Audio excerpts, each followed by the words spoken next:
Hello and welcome to another Saturday with the Shady Pines crew. we had we had Charlie right up until it was time to go live. Oh, but we do have Chloe here. Hello. But yes, unfortunately Charlie got a message as soon as we were about to go live saying that company was almost there. So we do not have Charlie today because there is socialization happening in Charlie's world. Actual humans. Weird.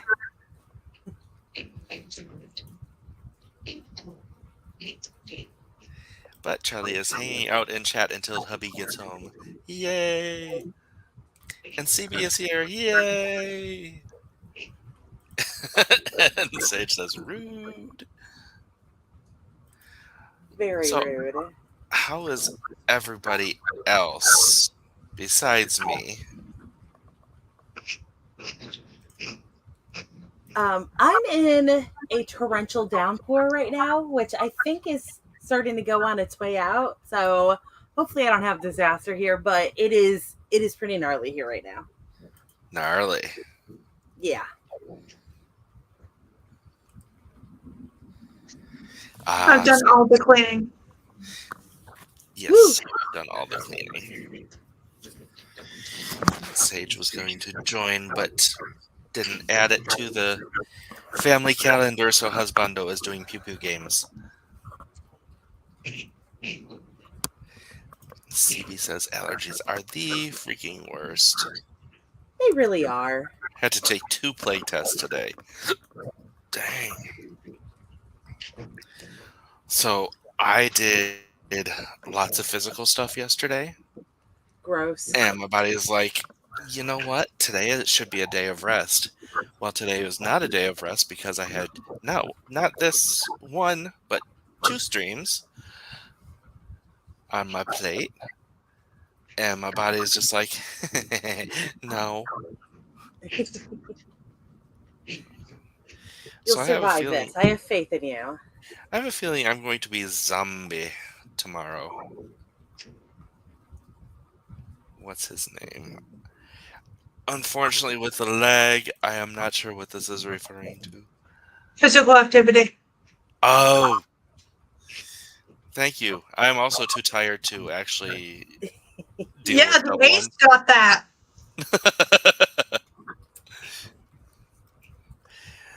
I'm sorry, I'm only running on one entendre right now. And I've got stuff open to write. My brain is like ready to get into the writing, but it's just also too exhausted. I am very nearly done with the story that I am currently writing, and I am hoping to finish it tonight because my parents' pool is finally ready to go, and I would like to reward myself with pool tomorrow. That would be nice. Yeah.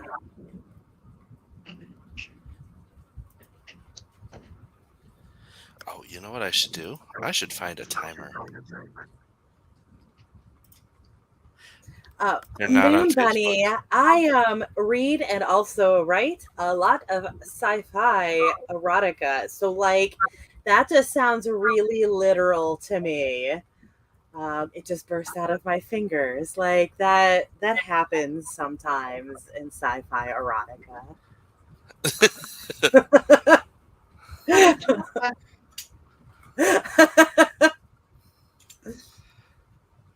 Oh, didn't usually know that.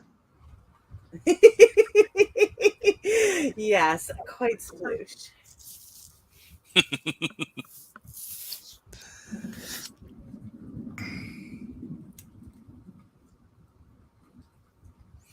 I have to continue cleaning. Yes, you have to clear your bed off. I know. I literally can't go to bed tonight until I finish like some of the cleaning because I covered my bed and stuff.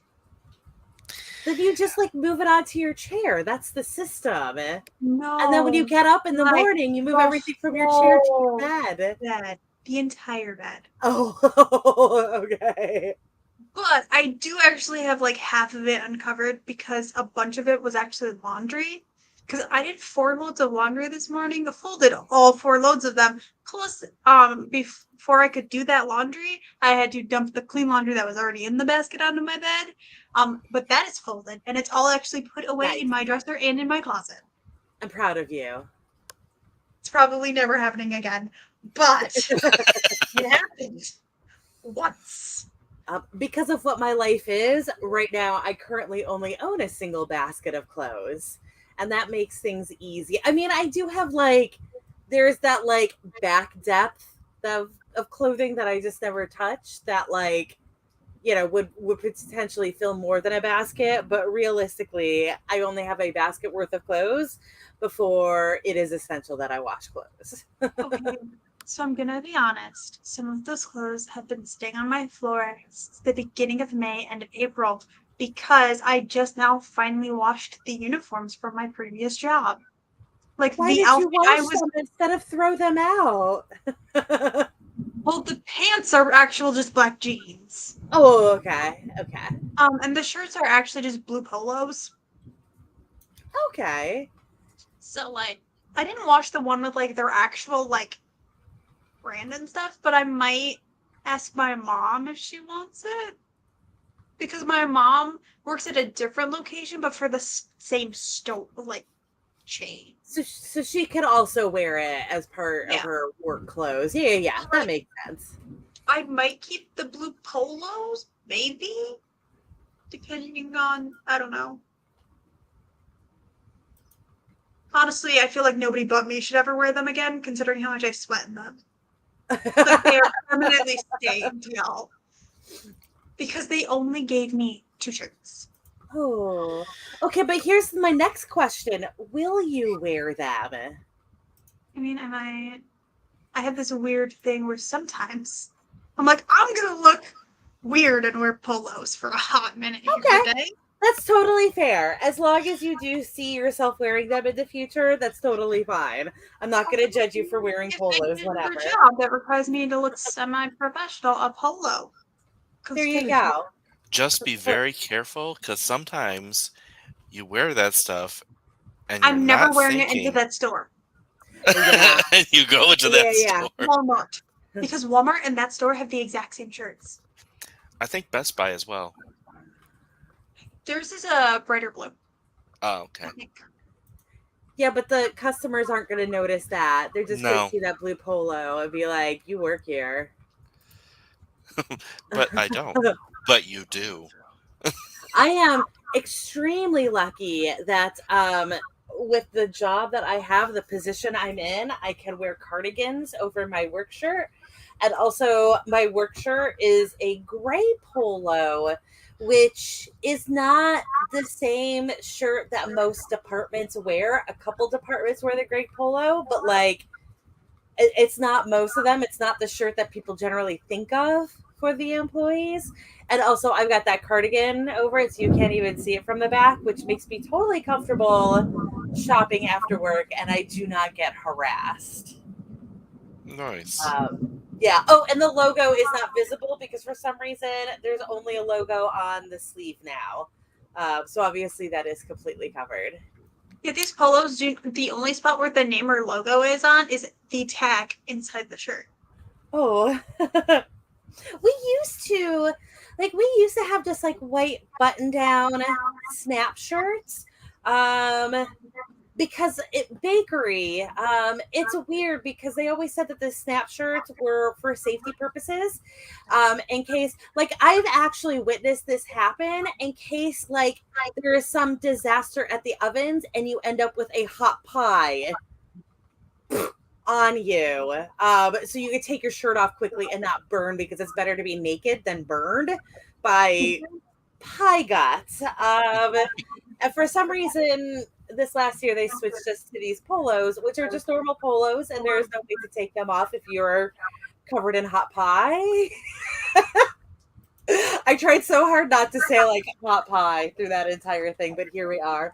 But yeah, so like that shirt was like legitimately anywhere you could work anywhere with that old shirt. Now we have stuff that actually is branded, but again, it's just a little brand on the sleeve. It's also like the grossest fucking material ever. But anyways, Yeah, we had this.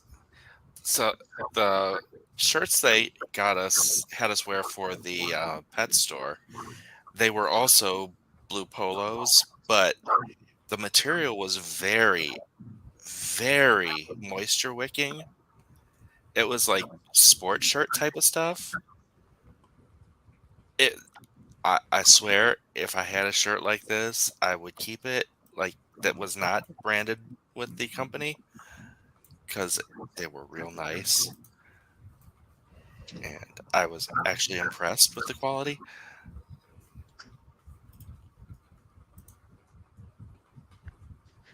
But I just also, noticed the ceremonial burning of the polos. yes. mm. I would enjoy this, but I have nowhere where I can burn them. Aw. The other thing was you're supposed to clock out before you go to the break room, but the break room you have to go through the store to get like your other stuff to your locker and stuff.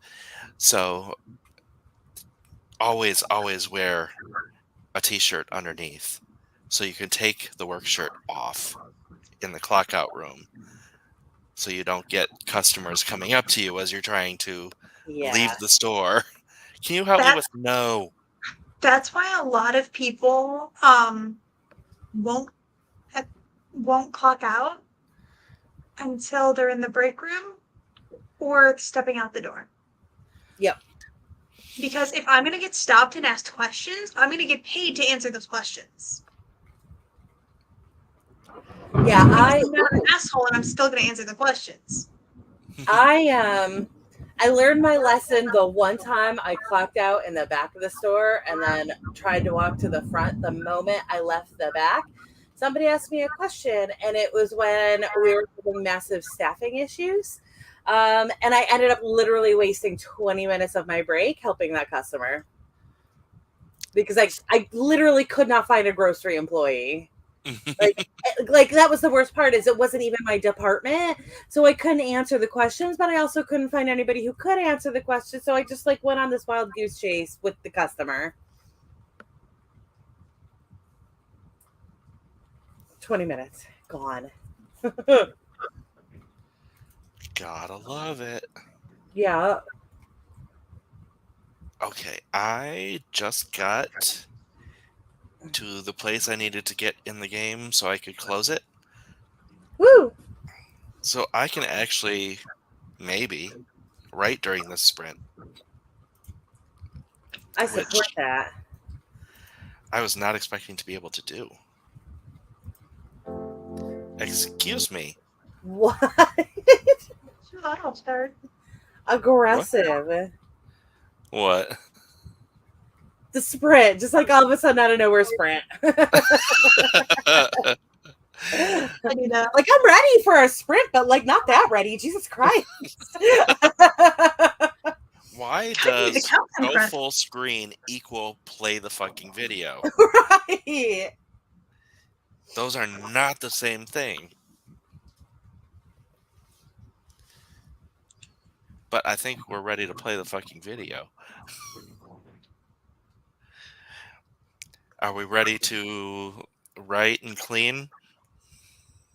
We I are. gotta go take care of my bowl. Now we are.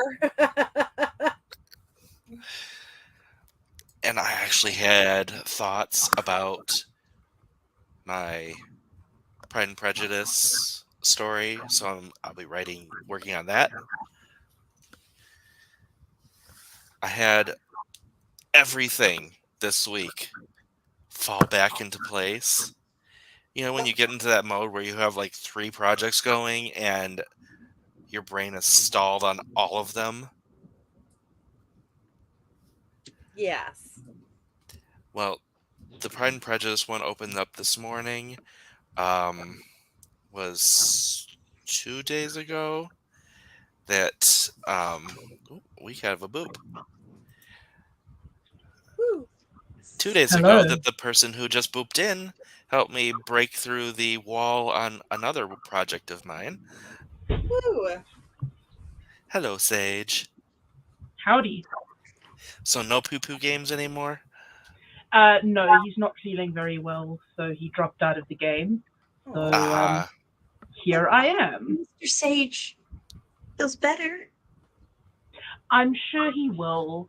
It's just the same plague, the normal plague, not the plague, that we've been trading back and forth for the last month. Oh. Ow. Because that's how it goes when you live with someone and see no one but them, and Yes. live in a space that is like 70 square meters.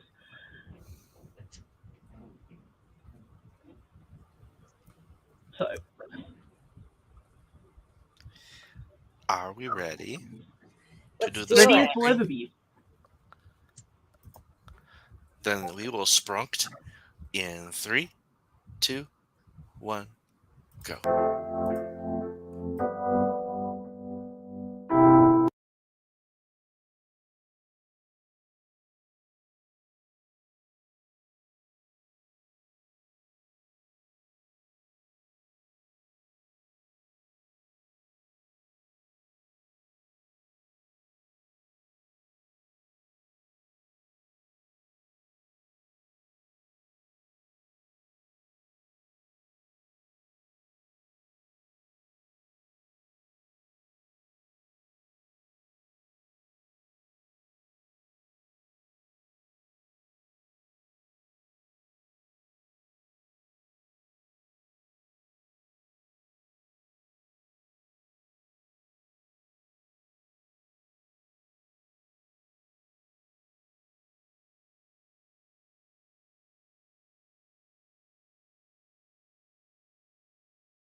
All right.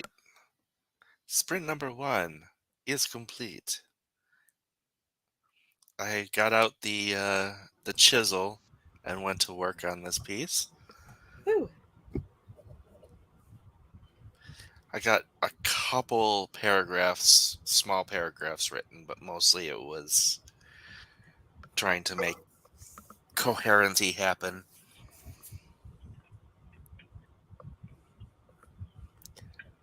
How did everybody else do? My MC had an orgasm. It's what I do. It's what I do. I mean, I bet MC isn't complaining. MC's doing great right now. Actually, she kind of is complaining, but like, for plot related reasons and not orgasm related reasons. Fair enough. That has been made. Yay! Woo! You have a place to sleep. I do. I'd like to sleep right now, but I can't. I know that feeling. Uh, when Chloe said my MC had an orgasm, I was waiting for Sage to say, "So did mine."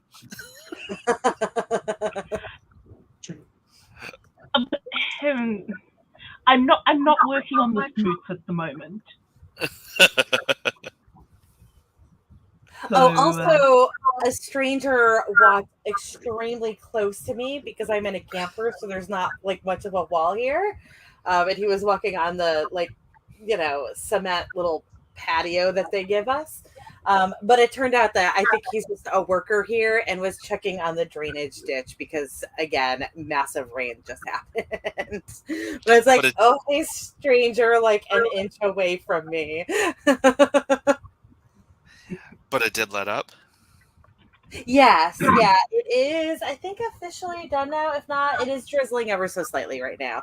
The sky gods are still angry, but in all fairness, this is Florida, so there's just like rumbling all the time here.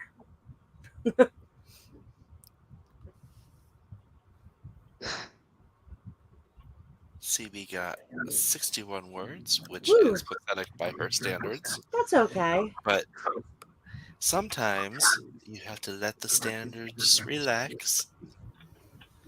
Let them breathe. Spence says, I sulk because I'm hungry, but food doesn't sound good. Like every combination of food I have and don't. But You want sushi, don't you? What? She wants sushi, doesn't she? But she can't have it. No sushi Oh, for Can't have Spence it. for a while. No raw fish.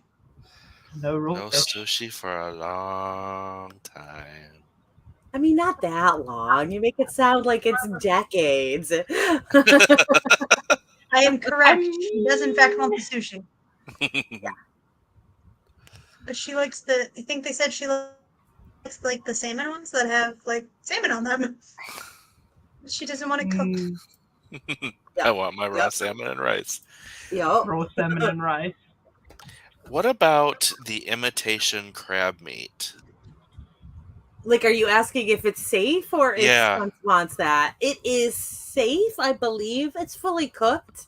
And I don't think that it's on the bad list. Like, there are some fishes that are even cooked are not considered to be safe when you're pregnant, but that is mostly cod, if I remember correctly. Okay, apparently imitation crab meat is safe during pregnancy, but it has significantly less nutritional value than actual crab meat. But and if you're actual craving, crab meat is like, yeah. But It if is. you're It is a craving snack. sushi, But if you're craving sushi, yeah. I'm just saying, if you're wanting to like take into account things like nutritional value for the purposes of good pregnancy health, yes, imitation crab is not Like, it's not going to damage you, but there are better options.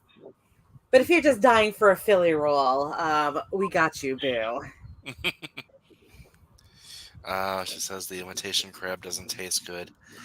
I don't Fair know. enough. But I don't actually like crab and lobster, but I like the imitation crab. So that's So I like it, but I like it as surimi. I Hmm. I don't think of it as being imitation crab. I'm just really happy that enough people think of it as imitation crab that I get to have surimi a lot. CBS. Are fish sticks considered safe? My guess Probably is depending on the type of probably, fish. yeah, depending on the fish. Again, usually stuff like that, as long as it's like of decent quality, it's going to be either cod or pollock, and cod and pollock are safe. Yeah. That being said, like I don't know if low quality fish sticks are considered safe for anybody. Like there's that point where you're not sure where the breading ends and the fish begins, and maybe like just don't have those. What? But if you What? go for like fish and chips are totally fine. I'm just trying to remember the meme I saw this morning. It was like, "Hey, are you in the mood to eat like 6 to 8 cheese sticks, string cheeses?" And the person's like, "No. What if we deep fry them and give you some marinara sauce?"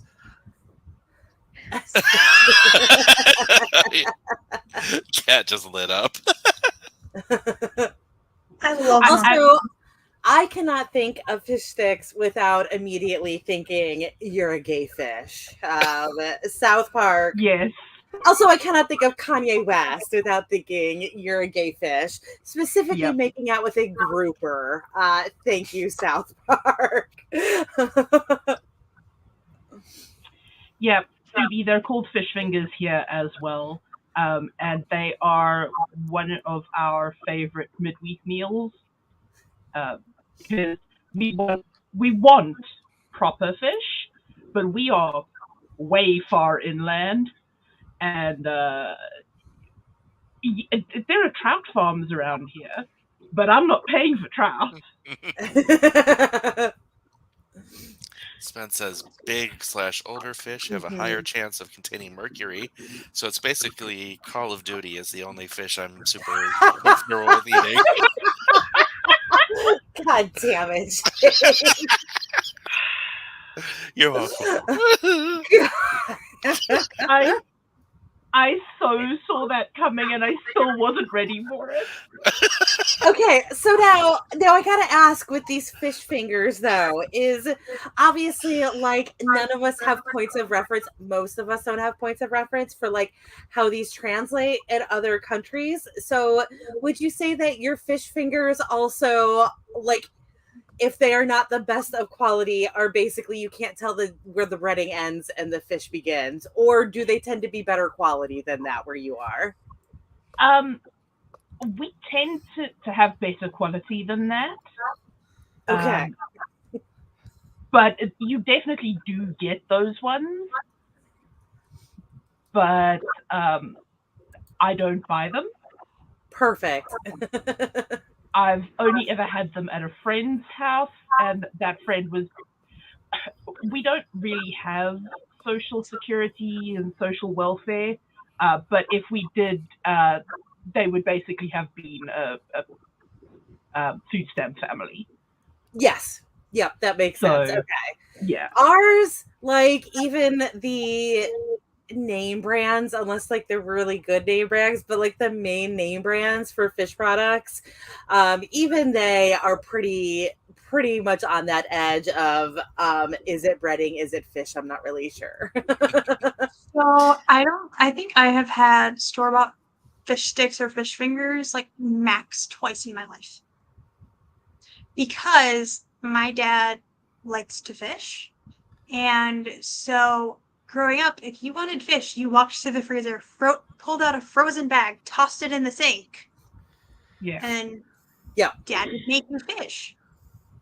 Yeah. Or I was a toddler on the ice and my dad, like, they allowed me to walk between ice shanties because my dad was here and his friends was here, and his friend would make smelt fingers. And he'd also bring like potatoes and make some fried potatoes. So and my dad could see me walk from his shanty to his friends. Like they positioned it just right so that they could watch the toddler and the bright pink. Like head to toe, I was bright pink in like the snow. And so my dad would look out and he'd just see me walking across the ice going, fish sticking out of my fingers. Of like so many, and they were basically fish fingers to me. So literally fish fingers. Perfect. And then I'd get there and he'd be like, any for me? I'm like, no. Catfish hands.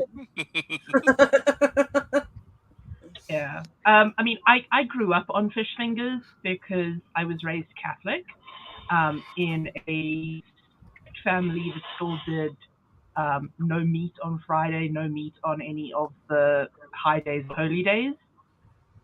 So it was basically until I was 12, it was fish fingers every Friday.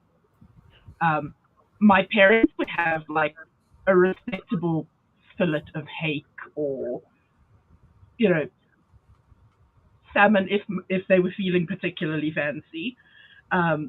But we got fish fingers, and I cannot tell you how happy I was when I turned 13 and my folks were like, okay, now you're having real fish with the grown-ups.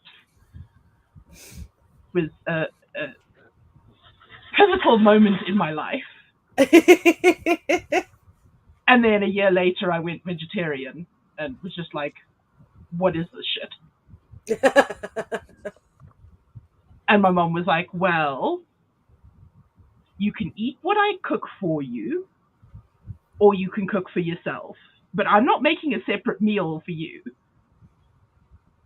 And I was like, okay, I can deal with this. So I lived on boiled eggs.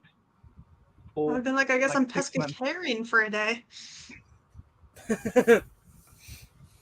Yep.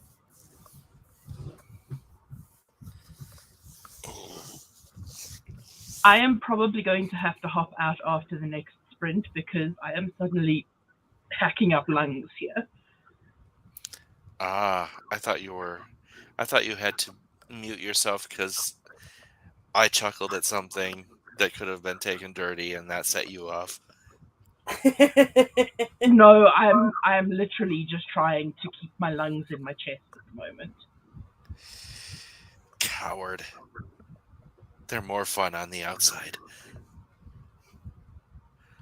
It makes life challenging. That's correct.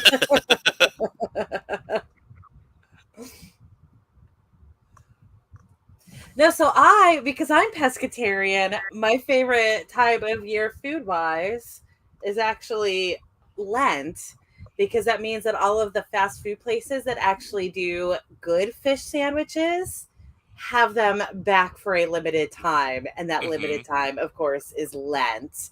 And they don't say that's why they always have their fish sandwiches out in that like February to April time, but obviously that is what's happening. And I reap the benefits of getting like actually fish sandwiches that I like for a few months out of the year. Yep, the one benefit of the Catholic Church having its fingers in everything. Yeah. I mean, a benefit, but also maybe not, because of no, I guess probably if Lent wasn't happening, they would just get rid of the fish sandwiches entirely because they wouldn't be enough to sustain all year. So it would end up being like those, what are those gross things from McDonald's that you see like once in a blue moon with the barbecue sauce? McRib. Yes. Which I feel like you don't get those even once a year. I have no idea what they actually are. I've never had one in my life. I just hear people go crazy about them, but like not be able to explain them beyond barbecue sauce to me. But yeah, so I feel like I just get lucky about the good fish sandwiches. Have you, have you ever had Salisbury steak Yes, yeah, I remember Salisbury steak. where they take beef and basically pre-chew it? Hmm. Now Yeah. slather that with barbecue sauce and put it on a bun. Yeah. Oh, so it's like hamburger sausage. Yeah, Yeah. basically. Okay, got it. Okay, that makes See, sense. I can't Yeah, have. like proper Salisbury steak is actually supposed to be made with, I think, cubed steak, not ground burger, like it seems like it is. Oh. Like See, it's actually still supposed to be a steak. I can't have steak and I can't have hamburger, but when you get it ground fine enough to get like a Salisbury steak or a store-bought meatloaf dinner, like microwave meatloaf dinner, or a McRib, I can eat that. I think that might be pork. Well, I don't have a problem with pork, That's, so that's probably why you can eat it. um, yeah, that's my only way. Well, unless it's pork, it's the only way I can have beef is to have one of those, pre-chewed things. Actually, I could probably have sliders from White Castle because you don't have to chew those. I never liked beef in steak format just because of like the fat weirded me out. Mm. So, Okay, yeah. Sorry, the McRib is pork. oh, Ah, okay. I guess that makes sense because that's what ribs are, right? well, Oh that's no, ribs right. can be beef, right? Also, there are Ribs beef can ribs be as beef. well.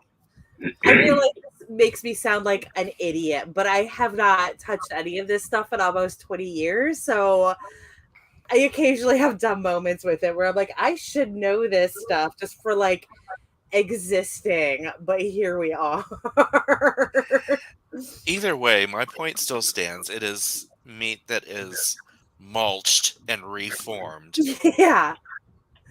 But it's not. So like my beef sausage didn't actually even make oh my god. I'm sorry. Beef sausage is just like a whole anyways. Thank you, Jace. Oh my god. Anyway, I caught sausage and whole, and I'm done. oh my god. Anyways, it doesn't even like work then because it is pork. So it's not at all sausage because I think you would have said it's like sausage if it had been like sausage and not like Salisbury steak. So it's like sausage without the seasoning. But you put barbecue sauce on it, so it doesn't need the seasoning. Well, I mean,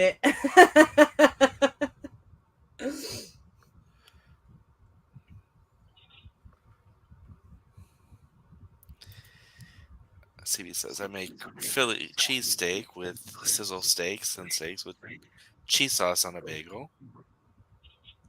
I'm guessing sizzle steaks are like steakums, which is a totally valid way to make cheesesteaks.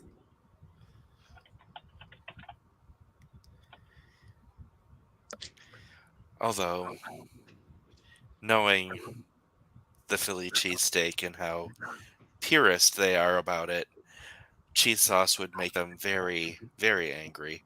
Cheese sauce is absolutely valid. It's whiz. You get your steak with provolone or whiz. I know this stuff because I grew up in that area, even though I don't eat this stuff anymore. You can get I think at Pat's they have whiz as an option. I don't know if it's Pat's or Geno's, one of them. At least one of them, if not both of them, have a whiz as an option that you can get. I was thinking like nacho cheese. Oh, I mean, I guess it could be like a nacho. I don't know. I feel like cheese whiz is just like nacho cheese light, right? No. No. Shut No, down. I think you can take cheese whiz and make nacho cheese out of it. Yeah. Nacho cheese is very different. Yeah, I have no frame of reference for this because nacho cheese is not a thing here. Neither is cheese whiz. Um, Yeah, I was fully cheese expecting you to sauce. say that Yeah, about cheese whiz, but not nacho. Nacho cheese is basically cheese sauce. Yeah, nacho cheese is essentially cheese sauce. Cheese whiz it comes out of a can, and it's right. Oh I've no, seen it no, in cheese movies. whiz also comes in jars. in a jar. Yeah, Right. Well, And in blocks. Oh wait, there that's are Velveeta. some you're thinking versions of Velveeta. Yeah, cheese whiz that actually could be a cheese sauce, I guess. yeah. That's what I was referring to. Okay, gotta specify because if I hear cheese whiz, I think cheese whiz, Yeah. which Okay, does so not we put don't that have on. the stuff in the squishy cans, but we do have a jarred, what do they call it? Cheese product. Because it's Okay. not allowed to be called cheese because it's not cheese. It's a cheese product called Melrose. It's basically a spreadable sweet cheese. Oh, that would be something else then. That would is it white or is it yellow? No, it's yellow. It's like a Gouda kind of cheese, but it's spreadable.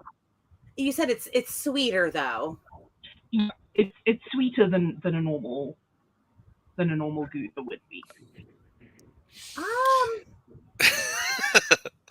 Spence, Yeah, I have there's been the thinking of time. Pauly Shore this entire time. Um,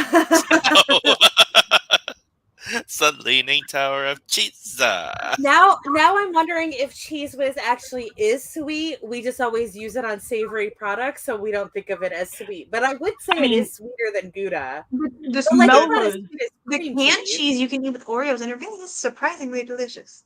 You did say that before. That's Mel- about the fact okay. that I enjoyed that. So Melrose is definitely it is sweetish, but it is definitely sold and marketed as a savory product. So Okay. you would have it as a sandwich spread or like a filling for pastry thing, but not like a savory pie, not like a Danish. Got it. So Cheese Whiz is more of a dip. Like you wouldn't spread it, you would dip into it. Yeah. Okay. Or I pour it over top of like tortilla Or chips. pour it, yeah. I think they're in a sort of a similar vein, Yes. but not quite the same thing. But Also, we do also have Melrose. spreadable cheeses, which are sweeter. Yeah, we do have like actual spreadable cheeses and like the blue the cow ones. What are they called? What is it? Laughing Cow? Yes, yeah. Okay, so see, that is a cream cheese. Yes, it is. Yeah. Oh, that's Cream crazy. cheese is a whole different thing. Yes, it is. There is a cheese though that's like an in between. Yeah. But I So don't remember. Melrose also comes in other flavors. The most common is I call it Gouda. They call it sweet milk. But it's Gouda. It also comes in, I think, cheddar, and then there's like a flavored one, which is biltong. If you don't know what biltong is, it's a South African dried cured meat. Similar to jerky, except the jerky is cooked before curing or before the drying process, and biltong is not cooked at all. It's cured raw. We do get that here sometimes. It's kind of one of those things that's slowly filtering into the US as well. I would say probably that the cheddar variety of it would probably be the closest to like what we would have as like a cheese whiz. Mm-hmm. And actually, I imagine that would be a very similar consistency to what we have that's in the can, the spray cheese, because that would absolutely be like a spreadable consistency as opposed to the stuff that's in a jar that again is quite runny. Like it's one of those things Mucus. like, well, right. Like it is.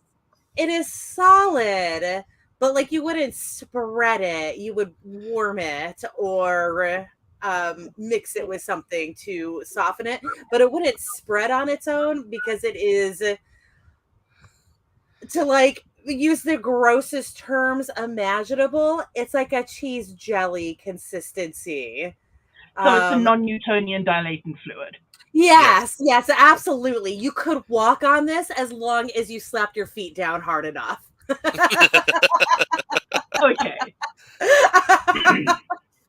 Please don't test that. I'm sure I'm completely wrong about that. Unless you want to be covered in cheese whiz, and there's a market for that, I'm sure. Hey, I mean, there is a market for anything. Exactly. So when is that book coming out, Chloe?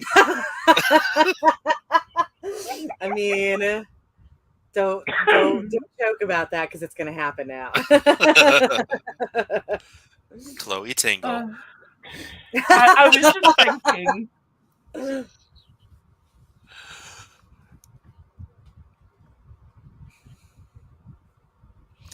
So Spence says, my friend made a joke about Velveeta not being cheese in the grocery store and got stopped by a dude in his 60s who allegedly worked for Kraft and had a 10-minute monologue about how cheese is made. Despite friend assuring him he knew how cheese was made and he was just making a joke, this dude would not stop. Noah just walked away and I stood by witnessing it, offering no help because it was too funny. I do enjoy when men get mansplained. Because like mansplaining happens to all of us. Yep. And I feel like a lot of times men don't recognize that like this is what mansplaining is. It's just like even more insufferable to women. But like it's nice Have when it you happens. ever had the pleasure of mansplaining to a man? Yes. Yes, I have. I have done I it know deliberately exactly what I'm before. doing in this situation, and I'm not gonna stop.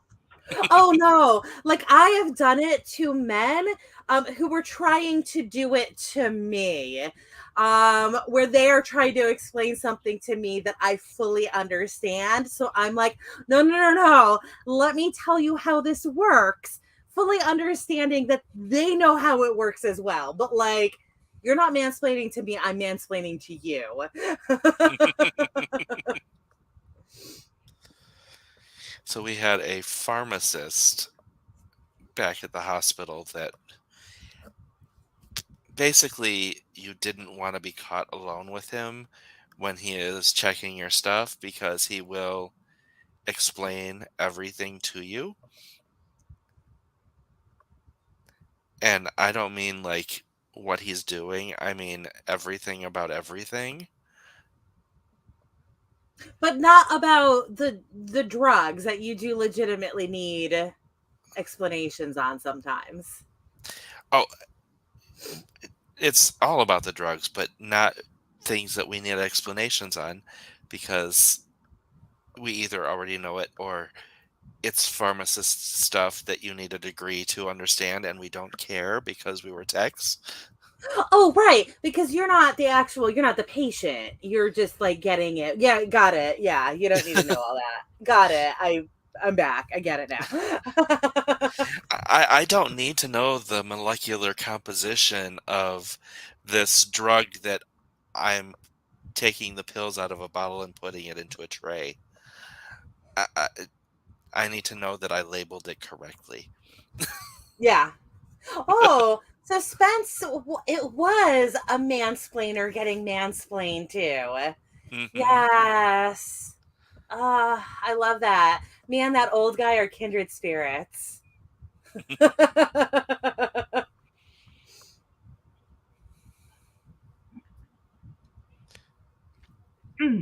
No, CB, if it's only mansplaining if the person you're talking to knows exactly what, like, already understands exactly what you're talking about and tries to say that they don't need an explanation or clearly has the qualifications that you should not need to be giving the explanations to. It would be like somebody trying to explain to this group the proper order of a basic sentence. Like obviously we all know this because we're in a writing group together. Okay, here's the thing.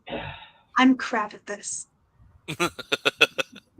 but you Sometimes I am know, legitimately bad at ordering, and then I'll read. I'll be like, "This makes no sense. Why did I?" but that's why I said basic sentence structure. I'm talking like subject, verb, object. Sometimes I still mix it up. Default run. Though if this says anything about the American education system, It we does. learned our grammar stuff like that when we were like lower elementary, maybe slightly up, like fourth grade-ish. And then guess when I reviewed that? My College. junior year of high school. Yeah. They Yeah. never touched on it in the time span before that. And my teacher was just like, wait, what? When she learned that, and the entire class of honor students was like, yeah, we haven't done this since like the third or fourth grade. We were about to do our ACT. So like our teacher was like, all right, we're changing the plan for like the next 2 weeks. And we had to do grammar worksheets. She gave us elementary school grammar worksheets. How did you all do at it? I was terrible. Some of us legitimately did terrible at it. Oh, Like, because we actually had to point out what things were what, and she was just like, oh, like, this school really has failed you. Because the majority of us that did bad at it were the people who had gone to that school our entire lives. The kids that had transferred yeah. into our school in middle school, or yeah, middle school, because you had to be in honors the whole time in high school for English. And they actually did better than us. She was like, oh my God. Like you could just see like, Yeah. That's how I felt the entire time I lived in Georgia with people who like were born and raised in Georgia versus those of us who were born and raised mostly up north. And like every once in a while there would be something that the Georgia people would all just like agree on as being correct. And those of us who were given proper educations were just like, okay, let's pick this apart and talk about like everything that is wrong about what you just said. And oh math. my fucking god. My school, we could do math. Well, that's good. Like they dropped our English stuff, but they were like, y'all can do math. I I mean, actually math is more had important than English. I know this trying to find a job as an English degree holder. I actually know somebody who was talking to someone and was like, hold on, you don't understand. This school I went to, you want me to tell you this things about the English language? That's not going to happen. But you want me to do some advanced algebraic equations? Let's go. Because we could. So I will check with you, Kat, because you're in a similar boat that I was, and this probably holds true for you as well. You learned how to diagram a sentence, kind of, but didn't really understand it until you took fucking Latin. Uh And I'm huh. still really bad at diagramming English. But Latin I can do. Well, it doesn't help that English is mass chaos. True. Yeah. Certainly mean, like having real. to diagram English at the college level, like it's just mass chaos. Like these diagrams are just fucking batty by the time that they're done. And I had 2 semesters of that shit between linguistics and structures of modern English. So it makes sense that you would be doing better at Latin than at English, even though like Latin certainly is complex, but like English is just, again, because it's an amalgamation of so many other languages, including Latin, that it just chaos. Yeah. Like the irony is like I can pick out and create sentences from where is it? I have one right here. I spell myself. So this is Caesar's letters. Um that's the comment, right? So they added punctuation to this. But how this would have originally been handed to me was no punctuation. And I can do that where this is like a bunch of sentences and I can give you give you punctuation, but I can't, like, you give me a English sentence and you're like, what the hell is this? Is this one sentence? Why do I can't tell you which one is what sentence because, and in Latin, it's like this one's verb might actually be down here. Mm-hmm. Yeah. Mm-hmm. I can do that. I mean, I can't speak to how it is in private schools here or how it is in universities here because I didn't go to a private school and I didn't go to, well, I technically did go to university, but not for English. So I don't know if diagramming sentences is taught at any level in either of those pathways. But in public schools, it's definitely not. So that was actually kind of a major shock for me. Was I saw someone on AuthorTube talking about diagramming sentences, and I was like, "What the actual fuck are you talking about?" I actually don't think it has any value at the primary school level. Like I really don't think unless you're dealing with like if your school has a lot of ESL, EFL students, it makes more sense then. But as long as you are teaching, and really that kind of is something where you would just have a separate class, you know. But if they're all native English speakers, I really don't see any value in it until you are, you know, again, getting to that linguistics level where it's not so much about learning how to speak the language, but like how to tear it apart. Yeah. So this is also an interesting thing that I noticed. I don't know if any of you took a second language during primary and high school, but It was required. Yeah, we're required. Yeah, required here as well. At my primary school, so I took Afrikaans because it is a requirement, or certainly it was in those days. I think they've changed it now. But so I took Afrikaans for 6 years before I could actually speak an actual sentence in it. And I'll tell you why, is because the primary school level instruction that I got taught it to us as if we were native speakers and did not explain any grammar rules, they just said, you say this to mean that. Okay, great. Why? If you don't tell me why, I'm not going to remember it tomorrow. My brain doesn't work that way. And as soon as I got to my second high school, because I switched high schools halfway through, as soon as I got to my second high school, I had a teacher who actually broke things down and was like, okay, this is the way it is because this is the way it was. Or this thing serves this function. Okay, great. Now I understand that we're using this to indicate that because there is a reason. It's not just some old dude with gray hair and glasses decided. That's why I'm surprised that anybody has any luck at all with Duolingo. Because, like, immersion, I feel like only works if you're actually immersed. Yeah. I feel like it only works if you are actually thrown to the sharks.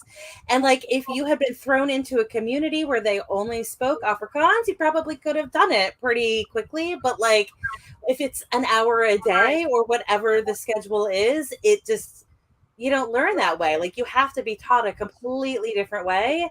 And you have to be taught that structure. You need to be taught that, like, it almost becomes a math where, you know, you get that sentence structure. And that, for me, I come from, I took French and also Japanese. And, like, French is fairly close to English in sentence structure. You just have, like, a couple of things that are flipped around. And also, like, the spelling is you take the word and you completely make up gibberish, and that is the spelling for it. Like, make sure that it's not anything even close to what the word actually is, and that's probably going to be correct. But like Japanese, really the best way to learn Japanese as an English speaker is to just like take it as a math equation. And then like you plug in the variables into the math equation. So like the sentence is a completely different order from how our sentences are. But as long as you like have that correct word order, and this is where those diagrams come in really handy, right?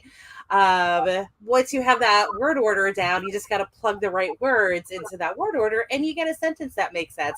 But there's no way as an English speaker in an English speaking country to learn that without being given that equation to begin with. Yeah, I totally agree with that. So I've been doing Russian lessons pretty much daily since January. The timing was rather unfortunate. I started Russian lessons and was like, yay, I'm doing Russian. I'm learning great things. Hooray. And Ukraine. So I like, I actually wrestled with myself for a while over whether to continue the Russian lessons or not. But I mean, just putting it out there, the military needs translators. So, you can learn a language for a country that is an enemy country. I would absolutely die in the military. I am so... Ask Jace. I have issues with authority.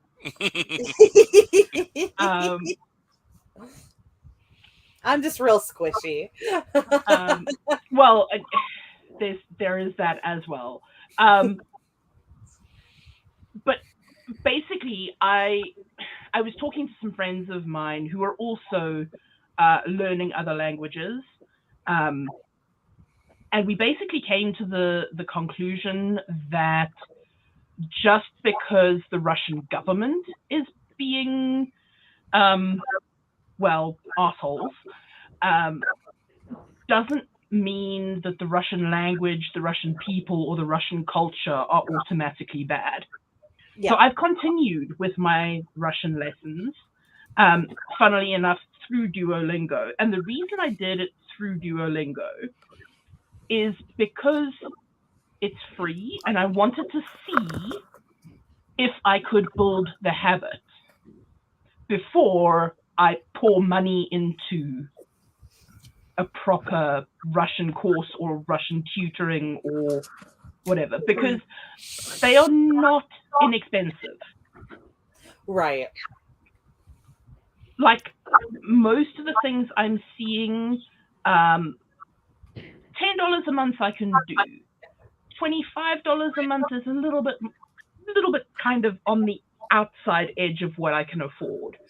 There are some that are like one-time purchase, which is great, but they're $300, $400, $500. Mm-hmm. I don't have that kind of money. So I did Duolingo just to see, do I actually vibe with language learning as a 37-year-old? Yeah. Because those neural pathways are not as fresh and young and spring chickeny as once they were. I went, when I was 16, I went from virtually no knowledge of Afrikaans after 6 years of education in it to speaking fluently and writing poetry in Afrikaans that actually won awards. So, like, the brain clearly is capable, or was capable of it when I was 16. That's 20 years ago. I'm old now. The brain is no longer so wrinkly. I am smooth brain now. But I can say that I have successfully completed my 50 XP of Duolingo lessons, minimum 50 XP of Duolingo lessons every day for, I believe I am at 148 days. Perfect. So, like, I've obviously I can do this. Mhm. So actually, this afternoon I was investigating, and I found something called Russian Pod 101, which is one of those. They have the free level, the $10 level, and the $25 level monthly. So I'm currently on the $10 level, but I got it for $1. Nice. And if that works for me, then I will carry on at the $10 level. And then maybe this time next year, I'll bump up to the $25 level and actually have one-on-one sessions with a tutor. But That's awesome. The problem for me is not being in school anymore, not having a class that I'm forced to go to and participate in. I wasn't sure that I would be able to self-motivate to actually do the learning thing, because I don't want to say learning isn't fun, but learning's kind of not fun. Well, and I think that is part of what is good with Duolingo. Like, this is a fantastic use for Duolingo, figuring out if you want to do it. It's also a fantastic use if you are actively in classes and you just want something to like keep you going, especially if you're in classes but you are in summer break or whatever break and you need that extra little to keep your brain fresh because that stuff fades so quickly. But I do think that the other real great perk of Duolingo is those damn streaks. Like, people love streaks, and if you can maintain that streak, which means if you can go to that class every single day, you feel better about yourself. And that reward system, as dumb as it is extremely powerful and does keep you motivated to keep going. Oh, for sure. Look, I hit the Diamond League, which is the highest rating you can get on Duolingo.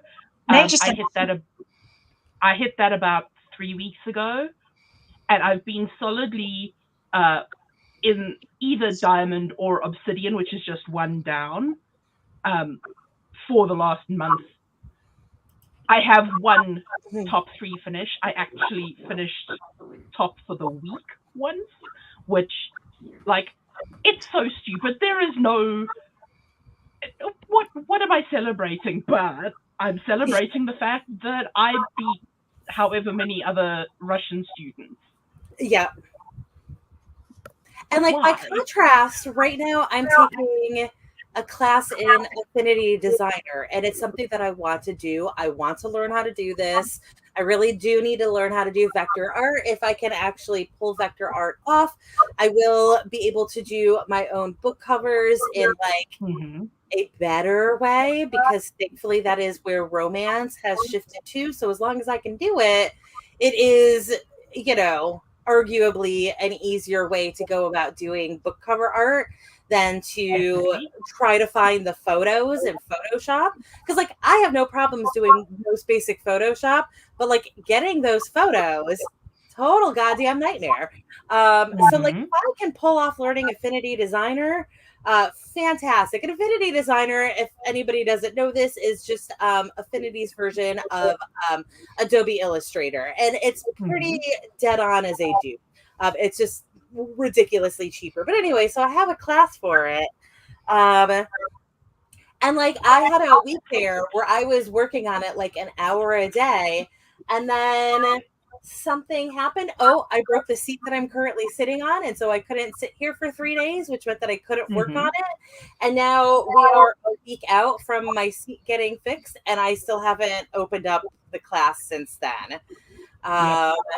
And it's crazy how quick that, like, I have every motivation in the world. I actually genuinely love doing graphic design. So like, this is right up my alley. I have a good reason to do it, and I love doing it, but like, out of sight, out of mind. Absolutely. And that is one of the reasons that I wanted to do the Duolingo thing. Was I have tried language learning in the past, and I do it fine for a week, 2 weeks, maybe 3 weeks, and then something happens. I can't do my lesson for the day, and next thing I know, it's been 6 months and I haven't opened my book. Yep. And it's just, I didn't want to invest a lot of money into resources, classes, tutors, whatever, if I was just going to fall back into the same thing again. But I think that this isn't going to be helpful for anyone else, but I think the major difference between this time and the past times that I've tried to learn is I am now fully work from home. I do not leave my house except to see my in-laws like maybe once a month. So I have a pretty set routine. Like I get up roughly the same time every morning. I work in the same place every day. I'm not suddenly having to rush into town to do X, Y, and Z, or go on a business trip, or whatever. And I think that is why I've been able to keep it up. And if I was still at the company that I was with at the start of the quarantines, I don't know if I would be as successful as I am now. But I'm at this new company and I am always going to be fully work from home with them. Perfect. So, yeah, I don't see that I'm ever going to break this habit the same way that I would have in the past. So now I feel comfortable spending those $10 a month or whatever. So speaking of working from home, That segue, yo. That was smooth, Jace. That was Yeah, real proud of you smooth. for that one. Real slick. we should We've also actually been do a talking for like 40 minutes. yeah, we should actually do a second sprint. But We should work why? from home. Okay, I'll shut up. Okay, we will sprint in 3, 2, 1, go.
Beepity beepity beepity.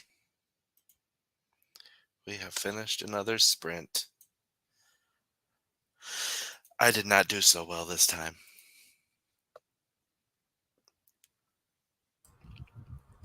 I accidentally got caught up in sexy talk, and so I didn't get to finish it because they need to bang it out one more time. And they were supposed to go like directly from one to the other, but then they ended up having a conversation instead. So the scene's just going to be way longer than I wanted it to be. I hate it when that happens, when the characters are like, no, we want to talk. Yeah, like, come on, it's erotica. Just bang already. I feel that on a deep spiritual level. Yeah, you probably would. Hmm. Well, I mean, so I had an outline for what was supposed to be a 2K porn without plot, Mhm. and it ended up being almost 10K because it took them 8K to talk their feelings out before one of them would actually, get to touching. Like, you are two men in your early 20s. You should be ready, willing, and eager. What is your problem?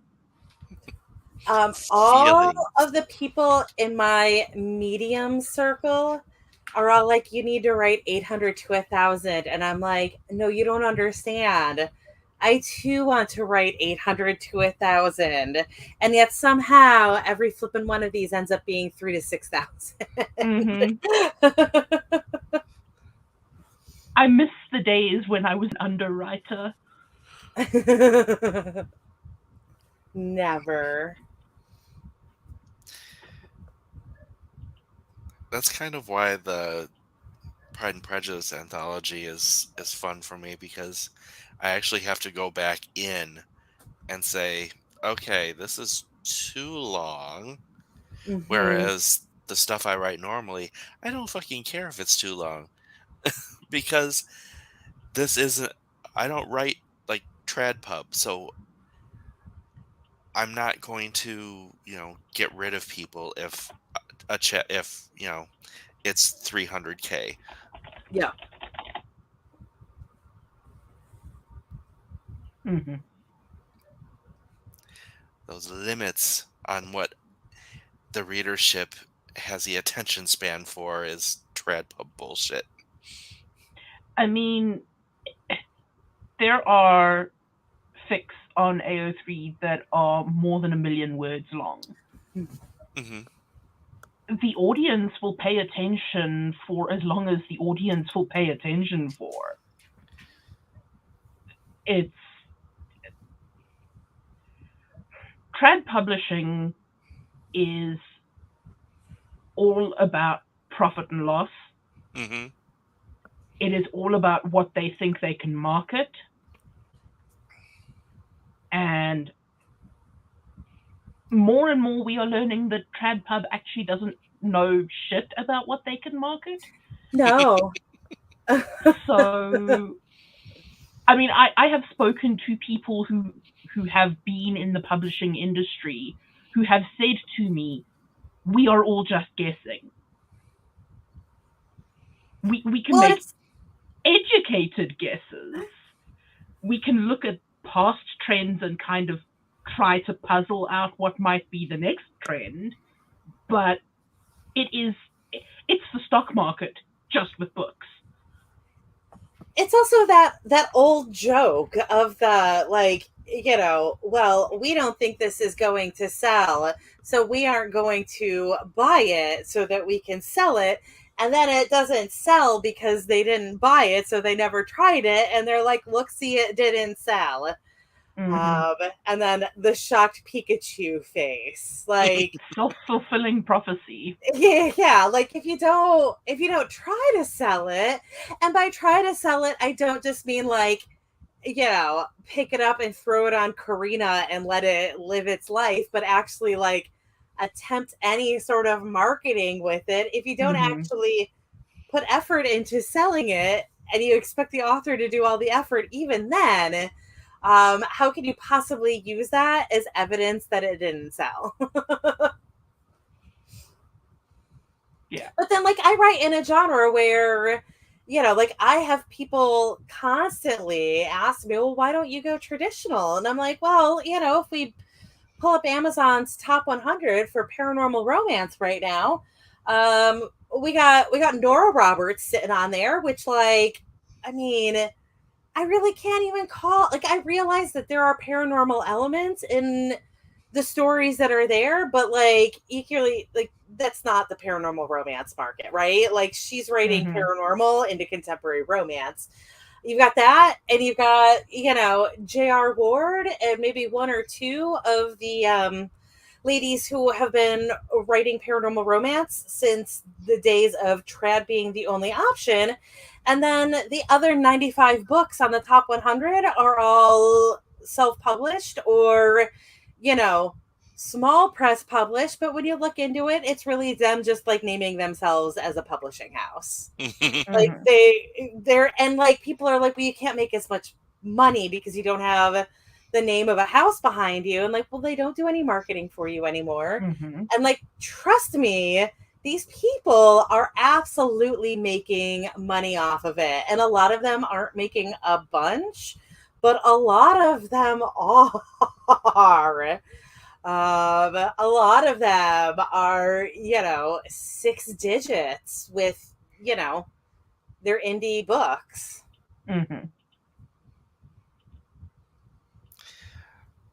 I wish I had the ability to do that. Yeah, I'm 2 digits right now.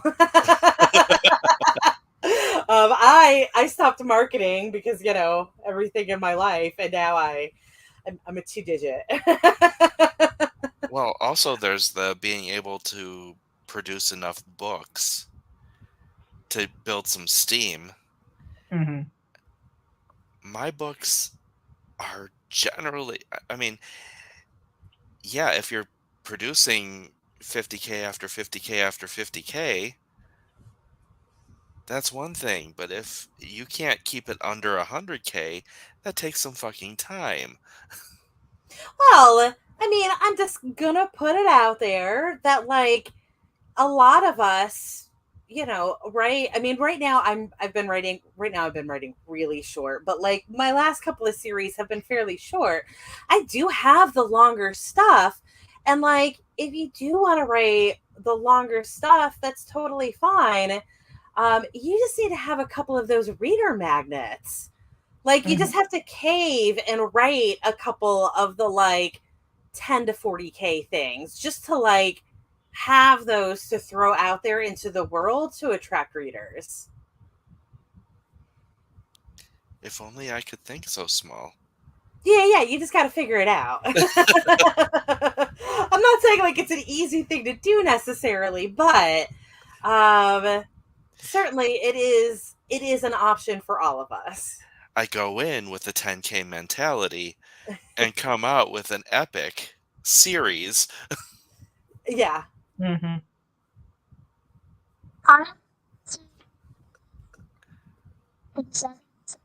You're robotic Sure. and silent. Oh, Can you hear me now? Yes. yeah. Okay. So like my one book, I realized I outlined 2 books into one book on accident. And I was like, this actually works better if I just split it in 2 and make it the second book, because it works. The second half of it works with what I wanted book 2 to have anyway. But that also means I'm doing novellas. But that's okay with me, because like at this time, and because I come from a background of fan fiction writing, most of my fanfics have been novella length. And so that is something I'm more comfortable with the lengthwise. So I'm like, I'll just publish novella length, and maybe one day I'll become like most people, it'll probably slowly get a little bit bigger, like as I go. But like, why go straight out of my comfort zone? I'm already out of my comfort zone. Why not just do, I'm comfortable with this size. Here. Well, and that's something I was going to say to Jace that ties directly into it is one of my reader magnets is basically I wrote a fanfic of my own verse. Um, that it ended up being like 20K. It was an origin story, but like I mean, it's not even by romance rules. It actually like breaks romance rules because it's like the first wife of a character, like gets a second wife in the series, and like that's kind of a bit of a no. But yeah, so ultimately it was a fanfic of my own story. And that's something that I feel like if you go in with that mentality, it's a bit easier to write that shorter length. Like, oh, I'm just writing a little snippet of stuff based on this world that I have already created. It's a thought. And then of course it's a product tie-in to the actual book when it exists. Mm-hmm.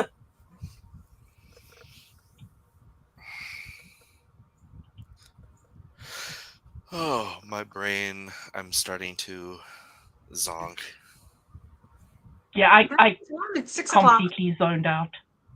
It's me. I have a lulling voice. I get it.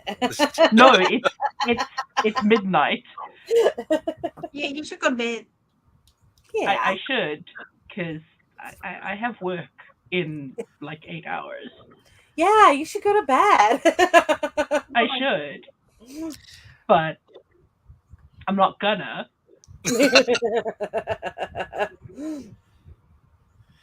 All right. So, thank you all for coming. It has been a blast. My MC certainly came. I'm sorry. Keep going. I'm so sorry. I'm like this. I was waiting for that, actually. I'm glad. I aim to serve. Well, thank them for coming too. We will catch y'all next week. I think Bye. next week. Oh, next week is Write-a-thon. Yeah. I'm not part of Write-a-thon, so We and can I do know- our own thing. I'm not part of it either. And You the can last definitely do it, but last I couple won't be few- there because I am doing Write-a-thon. Sorry. the last couple few people have wanted me to stream, something that's not crowded. Hmm. So I'll be here. All right. Thank you for joining us. And we will see you next week. Bye, guys. Bye.